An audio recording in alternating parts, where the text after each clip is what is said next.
ஓம் சரவணபவ ஆன்மீக அன்பர்களே, நம் வாழ்க்கையை சந்தோஷமாகவும் பாதுகாப்பாகவும் வைத்துக்கொள்ள பெரியவர்கள் சொன்ன சில ரகசியங்களை இன்று உங்களுடன் பகிர்ந்து கொள்கிறேன்.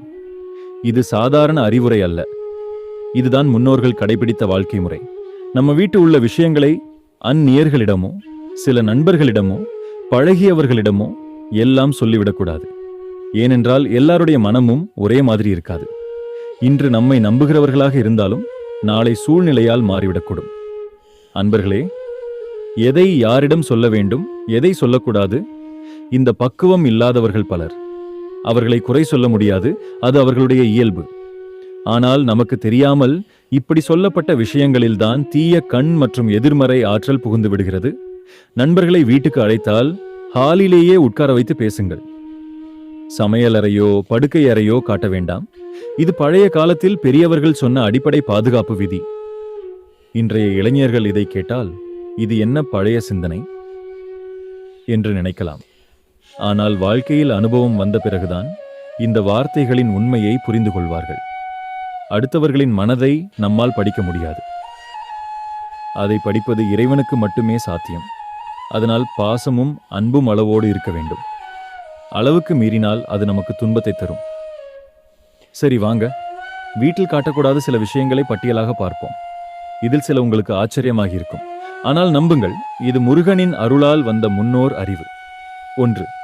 செல்வமும் நகையும், தங்கம், வெள்ளி, விலை உயர்ந்த ஆடைகள் இவற்றை பிறரிடம் காட்ட வேண்டாம். 2. குழந்தைகளின் படிப்பு. உங்கள் பிள்ளைகள் நன்றாக படித்தாலும் அதை அதிகமாக புகழ்ந்து பேச வேண்டாம். 3. பணம் மற்றும் சேமிப்பு. உங்கள் சேமிப்பு தொகை யாருக்கும் தெரியக்கூடாது. 4. பூஜை அறை.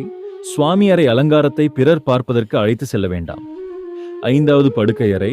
கணவன் மனைவி அறைக்கு யாரையும் அனுமதிக்கக்கூடாது. இந்த விஷயங்களை நாம் பின்பற்றினால் தீய கண், பொறாமை, தேவையில்லாத சண்டைகள் எல்லாம் நம்மை விட்டு விலகும். நீங்கள் இல்லாத நேரத்தில் யாரும் வீட்டு உள்ளே வரக்கூடாது என்பதும் ஒரு முக்கியமான விதி. சமையலறை அன்னை அன்னபூரணியினிடம். அங்கு இருக்கும் உணவு, மளிகை சாமான், அரிசி மூட்டைகள் இவை வெளிப்படையாக காட்சி அளிக்கக்கூடாது. உடல் நலம். உங்கள் குடும்பத்தில் யாருக்காவது நோய் இருந்தால் அதை எல்லோரிடமும் சொல்லி பரப்ப வேண்டாம். இவையெல்லாம் நம்முடைய வீட்டில் செல்வமும் ஆரோக்கியமும் நிலைத்திருக்க தேவையான வழிமுறைகள். கதவுகள், ஜன்னல்கள் இரவில் திறந்துவிடக்கூடாது. இது பாதுகாப்புக்காக மட்டுமல்ல, எதிர்மறை ஆற்றலை தடுக்கவும்.